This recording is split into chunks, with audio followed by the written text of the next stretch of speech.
Hey everyone, today we're diving into something that is quite literally transforming how infrastructure teams operate day in and day out.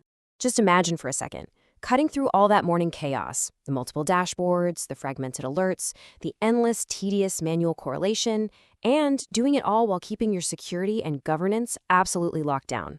Well, that is exactly the promise of Operator Plus. All right, let's jump right into this explainer. We're going to cover a few key things today: taming operational chaos, the AI security threat, introducing Operator Plus, governance and human approval, real-world infrastructure workflows, and finally getting faster triage with zero risk. Section 1. Taming operational chaos. Or really, taming all that noise. Look, if you're in infrastructure, you know the morning drill. It's incredibly reactive. Without Operator Plus, your day usually kicks off with this massive flood of fragmented signals. Your team is burning hours just bouncing across disconnected tools, trying to manually correlate a storage latency spike with a host warning. But with Operator Plus, you completely shift from that exhausting dashboard sprawl to real operational clarity. Instead of noise, you get one governed briefing, fully correlated findings, and actions that are actually prioritized for you. And here's the real kicker. Reducing the time you spend just gathering basic signals directly translates to a dramatically lower mean time to resolution. When your teams aren't sitting around debating what to tackle first or playing detective across 5 different screens, they identify those high-priority risks so much faster. Having that shared context means escalation decisions happen right away, which frees up your highly skilled operators to actually fix the problem rather than just hunt for facts. Moving on to Section 2. The AI security threat and MCP vulnerabilities. Now, as amazing as AI is at solving that operational chaos, we have to be real. It introduces some massive new vulnerabilities. We really need to talk about the Model Context Protocol, or MCP. Basically, this is the secure connector standard that links AI to your high-impact systems, things like Kubernetes, VMware, and Cloud IAM. But here's the catch. MCP totally changes the threat model. We're moving away from traditional predictable API misuse, and suddenly we're dealing with model-influenced infrastructure actions. It expands the attack surface in a pretty huge way. These attack paths are wild when you think about it. The absolute #1 risk is prompt injection.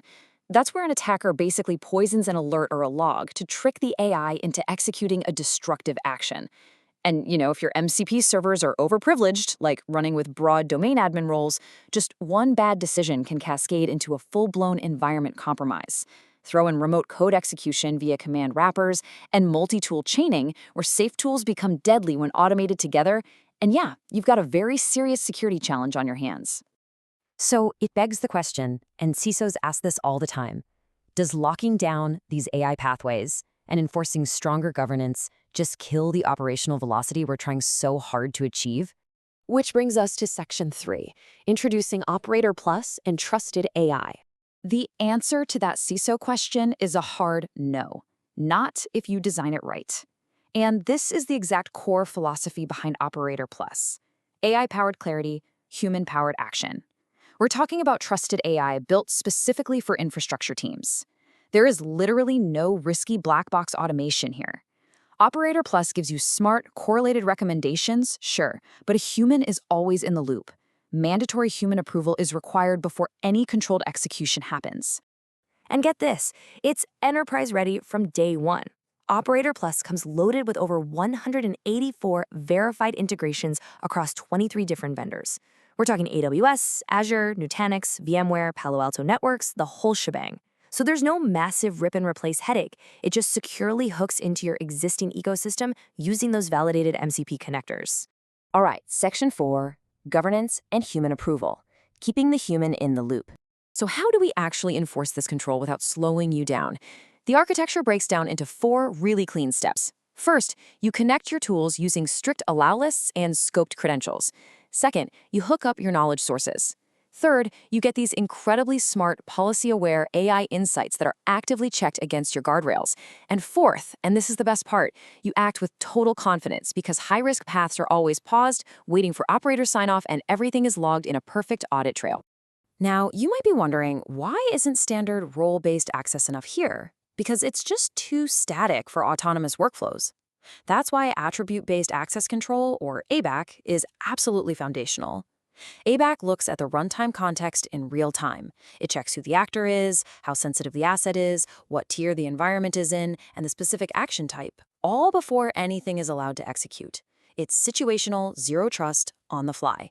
By baking in these strict, zero-trust baselines, things like read-only defaults, least privilege identities, and mandatory human approval gates for write paths, you basically guarantee that even if a prompt gets compromised, it hits a brick wall. It just cannot escalate into an unauthorized change. Plus, every single recommendation and outcome is perfectly logged and ready for an audit. Section 5. Real-world infrastructure workflows. Let's talk about faster troubleshooting. Let's picture how this actually looks in the real world. Say it's 8:05 a.m. Instead of frantically digging through platforms for clues, you get this beautiful, clean operational snapshot. Operator Plus might show you that an overnight storage latency spike on cluster 03 is directly tied to a surge in firewall deny events. It hands you prioritized actions, like investigating data store saturation. But remember, no automated actions are taken yet. It just queues up the exact right steps and waits for your thumbs up. Or think about maintenance windows. What a headache, right? Teams waste so much time correlating ESXi versions and security advisories across a dozen vendor portals. Operator Plus does all that heavy lifting for you, rolling that inventory and policy context into a single governed go/no-go decision record. Whether it's a routine daily check or a massive version rollout, your team moves so much faster, and you have clear accountability every step of the way. Finally, Section 6, faster triage, zero risk. At the end of the day, this completely changes the conversation with your board and your compliance teams. You aren't just selling them on AI hype. You can hand them a concrete scorecard tracking prevented policy violations, much faster time to triage, streamlined approval cycles, and totally complete audit evidence. It's proof that you are simultaneously dropping risk and boosting efficiency. It takes the guesswork out of CAB reviews and compliance audits. If you're in cloud, virtualization, or network ops, this is literally a game changer. You harness all that incredible AI power to make sense of complex data, which plummets your MTTR, but you never ever lose your grip on governance and auditability. So, I'll leave you with this final thought. AI isn't just a novelty anymore, it's a necessity. Are you going to let your infrastructure be run by a risky black box? Or are you ready to take total control? If you want to see how your team can securely master the infrastructure of tomorrow, go check out operatorplus.ai and book a demo today. Thanks so much for hanging out with me for this explainer, and keep learning.